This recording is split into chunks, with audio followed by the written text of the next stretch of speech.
शुभोदय बच्चों, आज की कक्षा पर सबका स्वागत है।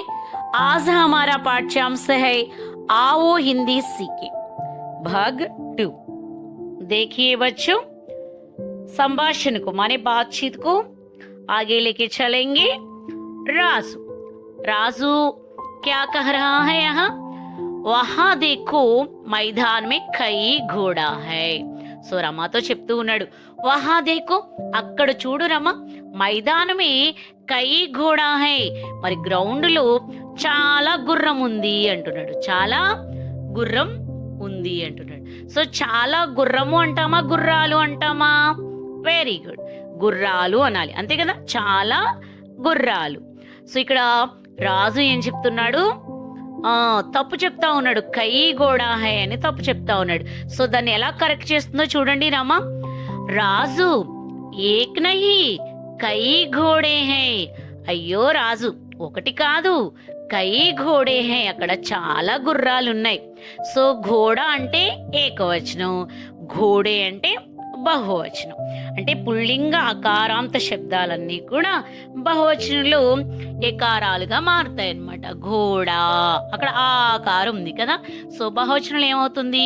ఘోడే ఏకారంగా మారుతుంది అన్నమాట. సో తను చెప్తుంది చూడండి ఎంత చక్కగా చెప్తుందో.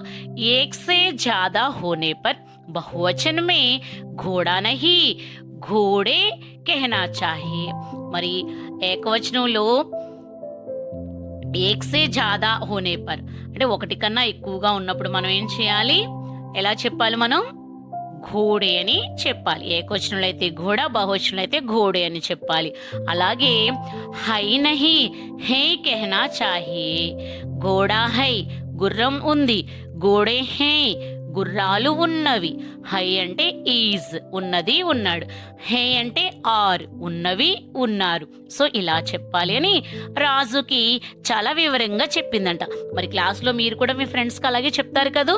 వెరీ గుడ్, అలా చెప్పాలి చక్కగా. ఇతరులకు చెప్తుంటేనే మనకు తెలుసున్న విషయం మన ఫ్రెండ్స్కి నలుగురికి చెప్పాం అనుకోండి, సో 4 సార్లు నలుగురు ఫ్రెండ్స్కి చెప్పినప్పుడు మనకి మరింత నాలెడ్జ్ వస్తుంది అనమాట. దాని మీద ఇంకా మనకి బెటర్గా అనిపిస్తుంది. మనం చెప్పడం ద్వారానే మనకి ఎక్కువ గుర్తుంటుంది అనమాట. ఎప్పుడు కూడా మనకు వచ్చిన విషయాన్ని మన దగ్గరే అట్టే పెట్టుకోకూడదు, ఫ్రెండ్స్కి కూడా చెప్తా ఉండాలి.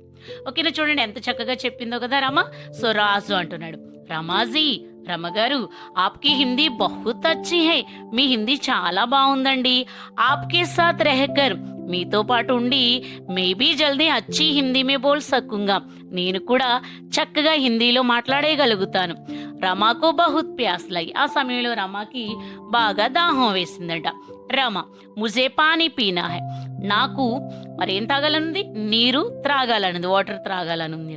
రాజు అన్నాడు, లేకున్ ముజే శర్బత్ పీనీ హై. ఇక్కడ కూడా చూడండి, పీనీ హై పీనీ నహి, పానీ శర్బత్ రెండు కూడా ద్రవ పదార్థాలే. మనకి ద్రవ పదార్థాలన్నీ కూడాను పుల్లింగ శబ్దాల కిందే వస్తాయి అన్నమాట. దూద్, పానీ, షర్బత్, పెట్రోల్, డీజిల్, ఇవన్నీ కూడా అంటే ద్రవ పదార్థాలన్నీ కూడా పుల్లింగ శబ్దాలే. సో తను ఏమంది? ముజే పానీ పీనా హై, నాకు వాటర్ త్రాగాలని ఉంది. సో రాజు ఏం చెప్పాలి? లేకిన్ ముజే షర్బత్ పీనా హై అనే చెప్పాలి, కానీ ఇక్కడ పీనీ హై ఉంది, అది కూడా తప్పు నాన్న.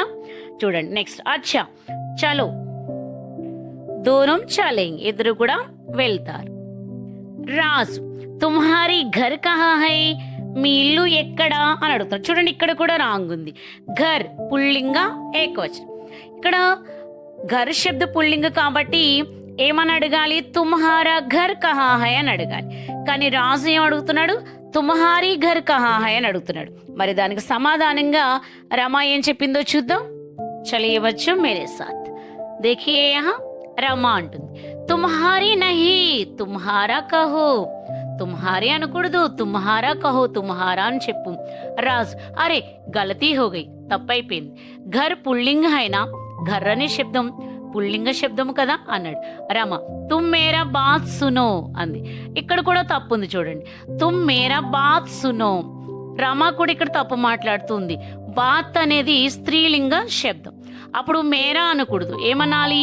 మేరీ అనాలన్నమాట. సో తుమ్ మేరీ బాత్ సునో అనాలి, కానీ రమ ఏమో మేరా బాత్ అంటుంది. సో రాజు ఎలా కవర్ చేశాడు చూడు. అరే ఇస్ బార్ తుమ్ గలత్ కైసే బోలి, అరే ఈసారి నువ్వు తప్పెలా మాట్లాడావు అని అడిగాడు. మేరా బాత్ నహీ మేరీ బాత్ కెహనా చాహియేనా, మేరా బాత్ అనకూడదు మేరీ బాత్ అనాలి కదా అని చెప్పాలి కదా అని అన్నాడు. రామ అంటుంది హా మే గలత్ బోల్, అవునవును నేను తప్పే చెప్పాను. హిందీ మే బాతచీత్ కర్తే రహనే సే గలతియా సుధర్ జాయేగి, అచ్చి హిందీ బోల్ సకేంగే హేనా. అప్పుడు రమ అంటుంది ఇలా హిందీలో మనం మాట్లాడుకుంటూ ఉన్నట్లయితే ఒకరు తప్పులు ఒకరు ఎప్పుడన్నా మాట్లాడినప్పుడు వాటిని సరి చేసుకోవచ్చు, మన హిందీని బాగా బెటర్ చేసుకోవచ్చు. కాబట్టి ఇదే విధంగా మనం హిందీ మాట్లాడుకుంటూ ఉన్నట్లయితే మంచి హిందీని మనం మాట్లాడగలుగుతాం కదా అంది. రాజు హా సహీ హే, అవును నిజమే, అప్పుడు చలే ఇప్పుడు వెళ్దామా పద అని చెప్పి ఇద్దరు కూడా అక్కడి నుంచి వెళ్ళిపోయారు. చూడండి ఎంత చక్కగా ఈ 7th క్లాస్ స్టూడెంట్స్ ఎంత చక్కగా మాట్లాడుకుంటున్నారు చూడండి. ఇక్కడ రాజు రమ చిన్న చిన్నగా వాళ్ళకు వచ్చినటువంటి మాటలు చిన్న చిన్న శబ్దాలతో మరి చక్కని సంభాషణని మన ముందుంచారు. సో మీరు కూడా బిడియపడకుండా భయపడకుండా క్లాస్లో మీరు 6th ఏదైతే నేర్చుకున్నారో తుమ్హారా నామ్ క్యా హై, ఆప్కా పితాజీ కా నామ్ క్యా హై, ఆప్కి మాతాజీ కా నామ్ క్యా హై, ఇలా నేర్చుకున్నారు కదా. తుమ్ కిస్ కక్షా మే పడ్ రహే హో, ఇట్లా అలాంటివన్నీ కూడా మీరు మళ్ళీ నెమరు వేసుకుంటూ ఉండాలి క్లాస్లోకి వచ్చిన తర్వాత. అలాగే చిన్న చిన్న శబ్దాలు మాట్లాడుకుంటూ ఉండటం వల్ల మీకు తెలిసినటువంటి పదజాలమే క్లాస్ రూమ్లో మనం ఉన్నటువంటి వస్తువులన్నిటినీ కూడా చక్కగా హిందీలోనే వాటిని ఉచ్చరిస్తూ వెళ్ళాం అనుకోండి, మనకి కూడా మంచి హిందీ రాగలుగుతుంది అనమాట. మీరు అందరూ ప్రయత్నం చేస్తారు కదా, నాకు తెలుసు మీరందరూ మంచి పిల్లలు, చక్కగా ప్రయత్నం చేస్తారు. अब हम देखते हैं बच्चों पाठ का सारांश। इस पाठ में हिंदी में बात करते समय लिंग और वचन के प्रयोग में होने वाली गलतियों को सुधारने का प्रयत्न किया गया है। इस पाठ में स्त्रीलिंग और पुल्लिंग शब्दों के बारे में बताया गया है। यह स्पष्ट किया गया है कि मेरा मेरी तुम्हारा तुम्हारी जैसे शब्दों का प्रयोग कब कैसे करना है। इसी तरह इस पाठ में एकवचन और बहुवचन के प्रयोग के बारे में बताया गया है। ध्यान से देखकर सुनिए बच्चों।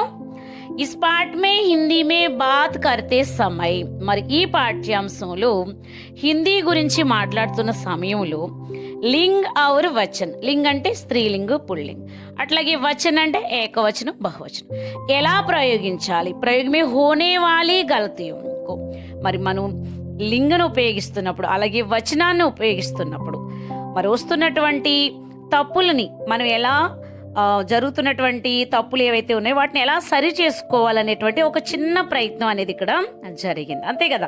రాజు రమ ఇద్దరు చక్కగా హిందీలో మాట్లాడుకుంటూ ఉన్నారు. లింగ తప్పు వచ్చింది, అట్లాగే వచన తప్పు వచ్చింది. ఆ సమయంలో వాళ్ళిద్దరూ కూడా మరి ఆ హిందీని సరి చేసుకుంటూ ఎంతో చక్కగా మాట్లాడుకున్నారు కదా. సో అది యొక్క పాఠ్యాంశం.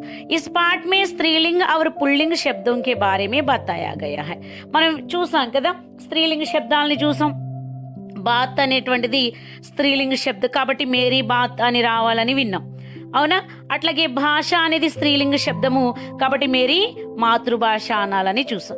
అట్లాగే చూడండి పుల్లింగ శబ్దం ఘర్ అనేది పుల్లింగ శబ్దం కాబట్టి తుమ్హారా ఘర్ అన్నది రావాలి అని చూసాం, అవునా. అలాగే పానీ షర్బత్ ఇవి కూడా పుల్లింగ శబ్దాలు కాబట్టి పానీ పీనా హై, షర్బత్ పీనా హై. సో ఇలా మనం లింగ్ అట్లాగే స్త్రీలింగని చూసాం, పుల్లింగని చూడటం జరిగింది. అలాగే స్పష్ట కియా గయా హై కి ఇక్కడ చాలా స్పష్టంగా చెప్పబడింది ఏంటి, మేరా మేరీ, మేరా ఎప్పుడు ఉపయోగించాలి, మేరీ ఎప్పుడు ఉపయోగించాలి, అలాగే తుమ్హారా తుమ్హారి. సో ఇలాంటి పదాల యొక్క ప్రయోగం ఎప్పుడు ఎలా ఉపయోగించాలన్నటువంటి విషయాన్ని మనం ఈ పాఠ్యాంశంలో చూడటం జరిగింది. इसी तरह इस पाठ में एकवचन और बहुवचन के प्रयोग के बारे में बताया गया है. అలాగే ఘోడా ఏకవచన్, ఘోడే బహువచన్. అట్లాగే ఇంకా ఏం చూస్తాం మనం ఇందులో, కై కదా, ఏక్ కై. ఇంకా వేటిని చూసాం ఆల్రెడీ మనం ఇందులో చూసినటువంటి వచనం ఇంకా ఏమున్నాయి చూడండి. సో ఈ విధంగా మనం చాలా వరకు కూడా వచనం చూడటం జరిగింది, అట్లాగే లింగ్ కూడా చూడటం జరిగింది. సో ఈ విధమైనటువంటి అంశాలను దృష్టిలో పెట్టుకుని ఆవో హిందీ సీకే అనేటువంటి పాఠ్యాంశం మన ముందు ఉంచబడదు. ఇది పాఠ్యం యొక్క సారాంశం అన్నమాట. సో దీన్ని బేస్ చేసుకుని మనం ఇంకా ముందుకు వెళ్ళాలంటే ఏం చేయాలి, మరిన్ని వాక్యాలని మన క్లాస్ రూమ్లో మనం మాట్లాడుతూ ఉండాలి. మీకు డౌట్ వచ్చినప్పుడు క్లాస్ టీచర్ని, మనకు సబ్జెక్ట్ టీచర్ని అడగాలి, తెలుసుకోవాలి. లేదు అంటే మన దగ్గర డిక్షనరీస్, మన గవర్నమెంట్ చక్కగా అందరికీ కూడా మంచి మంచి డిక్షనరీ ఇవ్వడం కూడా జరిగింది కదా. సో వీళ్ళ రానున్న రోజుల్లో హిందీ డిక్షనరీలు కూడా వస్తాయని ఆశిద్దాం. సో దాంట్లో మనం చక్కగా, మనకు ఆల్రెడీ లైబ్రరీస్ ఉన్నాయి కాబట్టి హిందీ డిక్షనరీలు అనేవి అవైలబుల్గానే ఉంటాయి. మీకు డౌట్ వచ్చినప్పుడు ఖచ్చితంగా ఆ డిక్షనరీస్ తీసుకోవటం. లేదు ఇవాళ అందరికీ ఆండ్రాయిడ్ ఫోన్స్ ఉన్నాయి కాబట్టి మీరు గూగుల్లో చెక్ చేసినా చక్కగా ప్రతి పదానికి అది పుల్లింగమా, స్త్రీలింగమా, ఏకవచనమా, బహువచనమా, ఇలాంటి మరిన్ని విషయాలన్నీ కూడా మనం, అంటే ఇప్పుడు ఫాస్ట్ జనరేషన్లో ఉన్నాం కాబట్టి అన్నీ కూడా మనం కూడా త్వరగా అన్నీ నేర్చుకుంటూ ముందుకు వెళ్ళిపోవాలి. సో अब हम देखेंगे शब्दार्थ. शब्दार्थ माने मीनिंग्स. सरल, आसान माने ఈజీ, సులువు అని. घर, मकान, हाउस, ఇల్లు. घोड़ा एक जानवर माने హార్స్, ఒక గుర్రం. गलती, भूल माने मिस्टेक, తప్పు. मैदान, खेल कूद की जगह, प्लेग्राउंड, ఆట స్థలం. బాలక్, లడకా, బాయ్, బాలుడు. కక్ష, వర్గ్, క్లాస్, తరగతి. స్త్రీ, औरत, वुमेन, स्त्री. ये है इस पाठ का नए शब्दार्थ.